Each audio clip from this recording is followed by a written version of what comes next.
Thank you very much. And now let me invite Professor Cisek from the University in Science of Technology in Wrocław. Is Professor Cisek with us? Oh, Professor Cisek is online as well. Okay, so we hope to Zapraszam Państwa na moją prezentację Bioróżnorodność w ladies miastach and jako gentlemen, synergia let me architektury invite you to my presentation. Biodiversity in cities as the synergy of architecture and nature.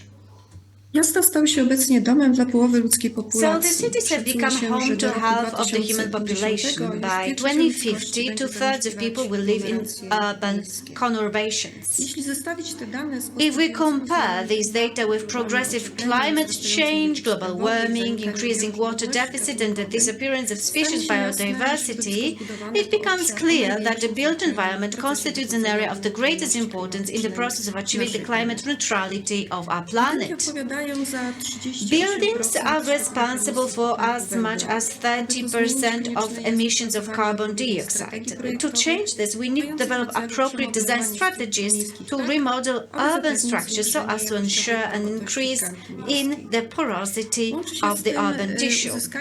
This is connected with ensuring the largest biologically active area, the protection of biodiversity, and ensuring the retention of rainwater, its collection and treatment.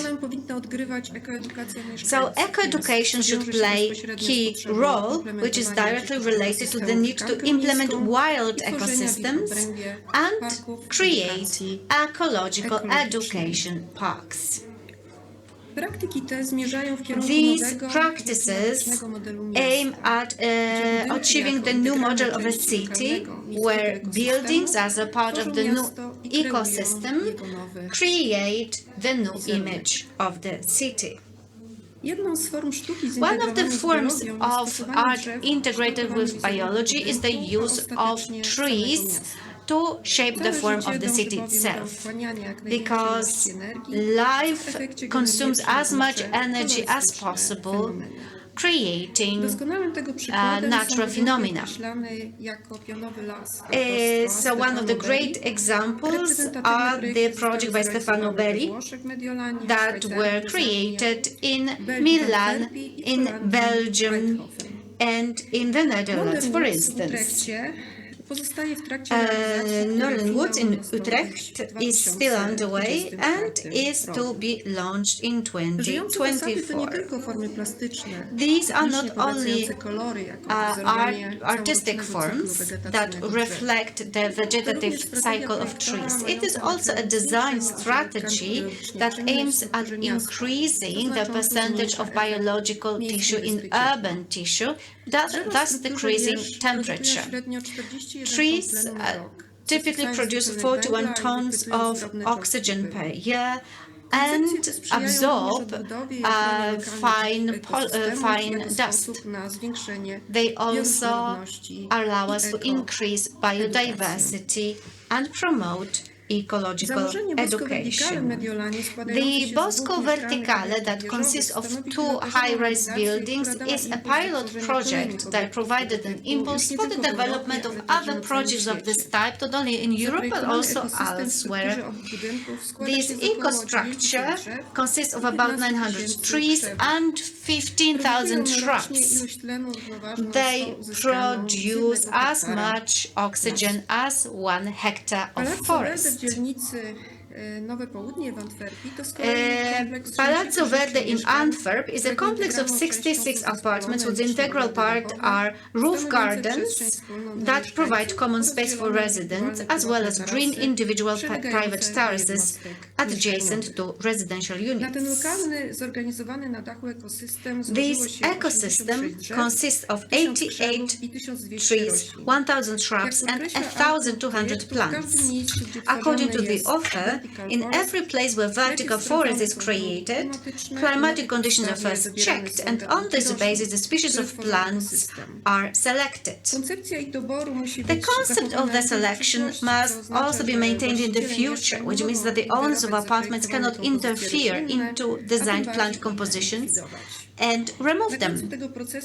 At the end, the building is designed, and apart from apartments, 30% are socjalne.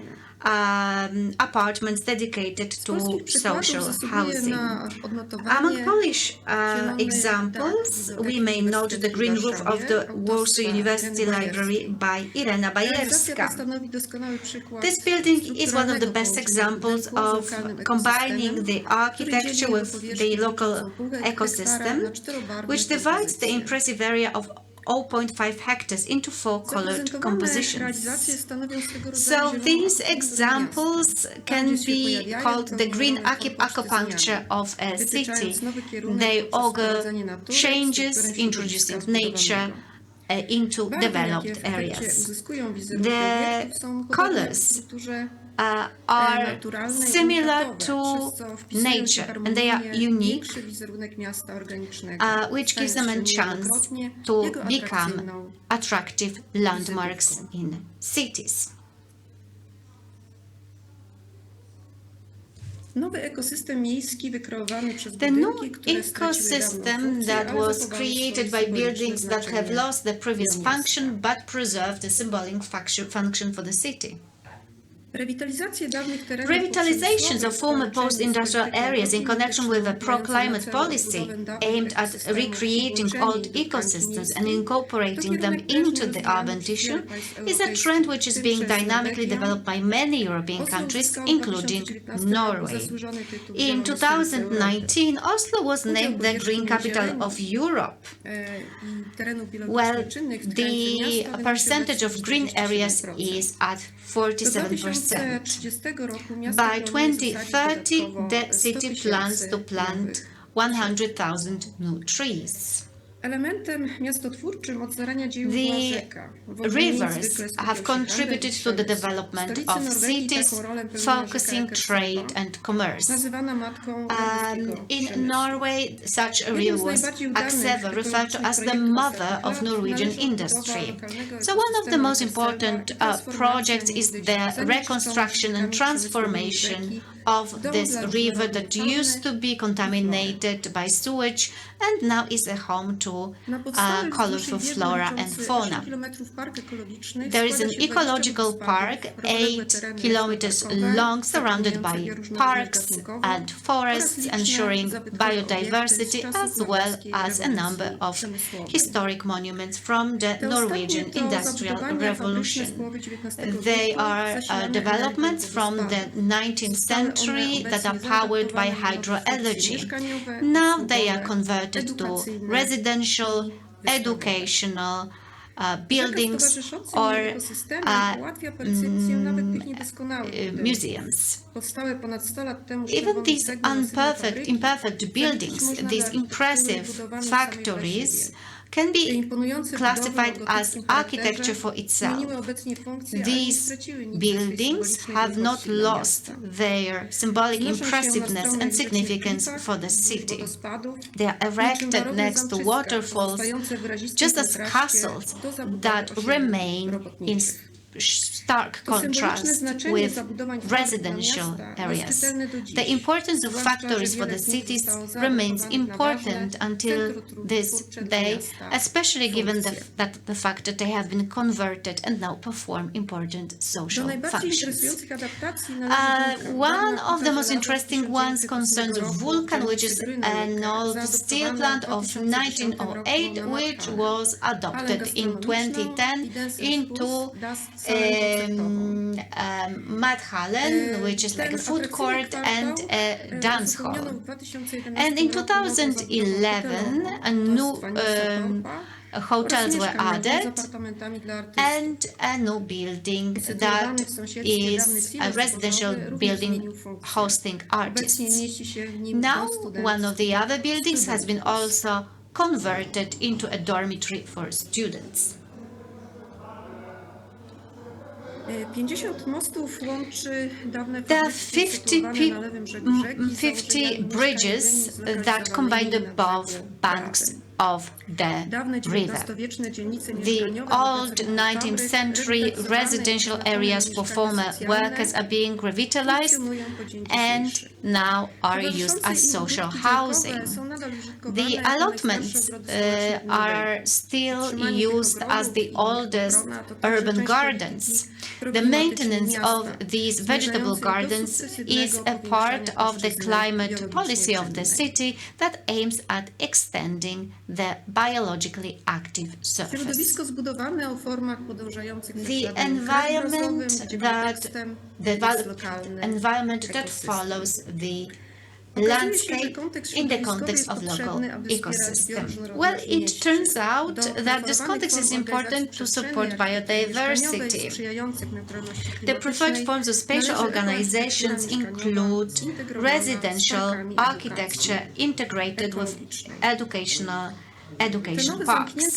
These new urban ecosystems constitute closed local systems created on the basis of existing forests and park greenery concentrated around watercourses and water reservoirs.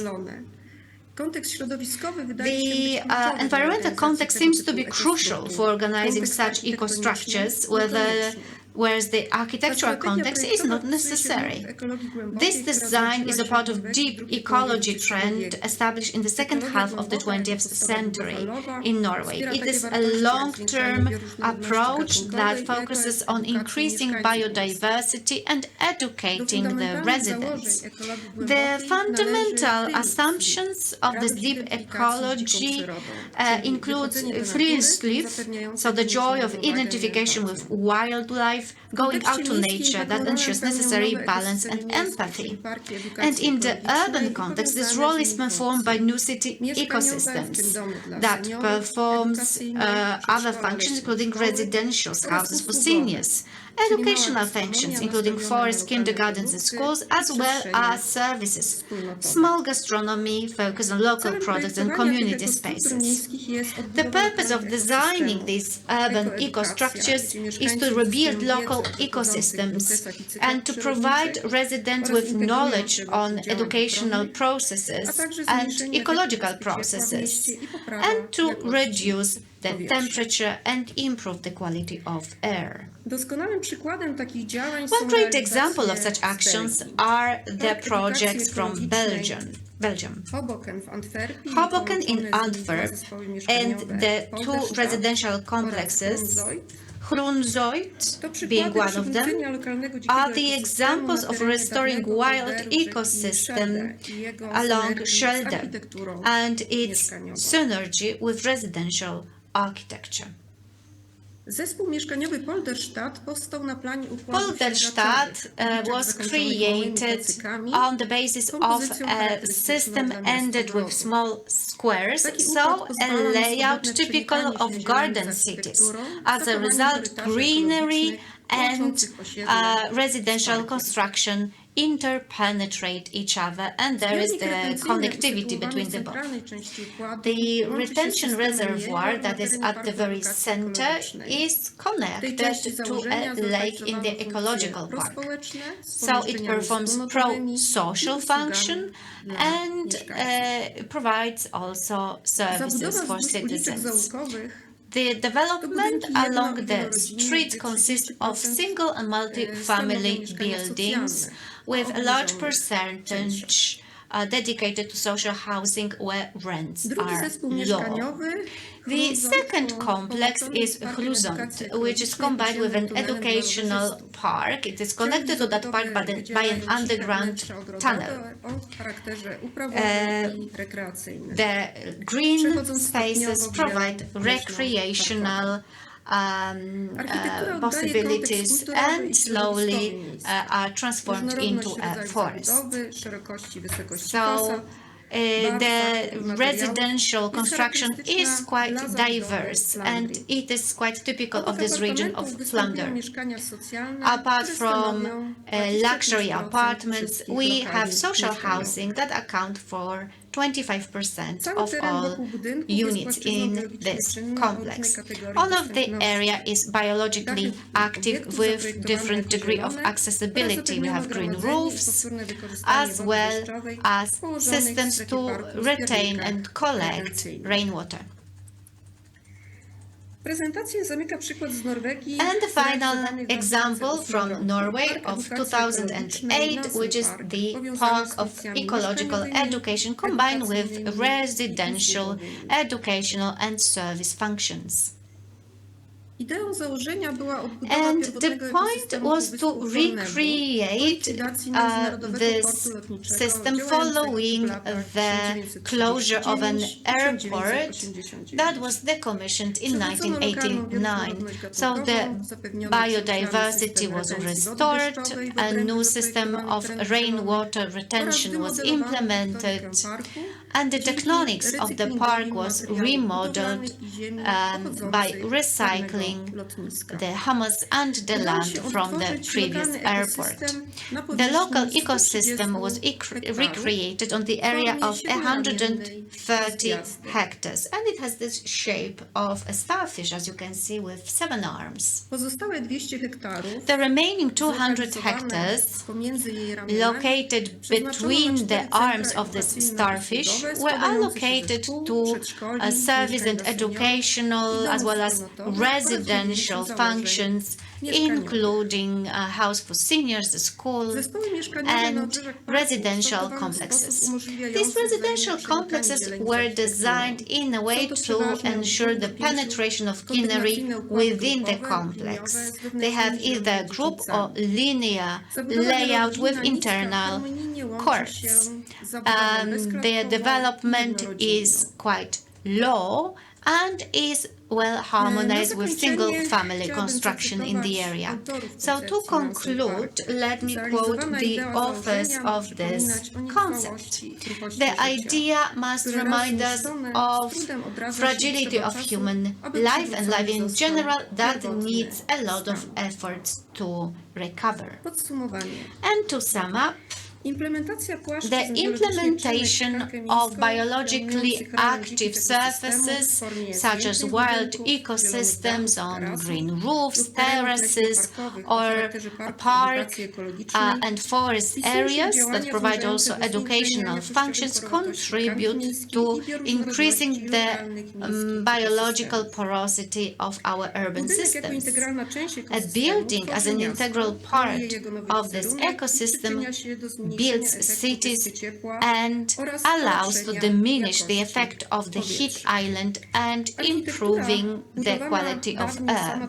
Architecture that was built for itself in the past obtains new value. The buildings that have lost its meaning gain new functions. So the infrastructure, the degraded environment help to co-create new urban ecosystems, educating the youngest citizens, teaching them empathy and creating conditions for participation, for instance, common gardening. The environmental context seems to be of key importance for the organization of such ecostructure, but the architectural context is not equally important.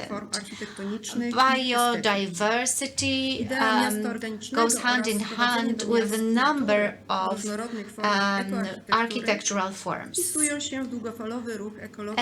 These trends are part of this larger tendency that originates in Norway. It's aimed at combating the climate crisis. Thank you very much for your attention.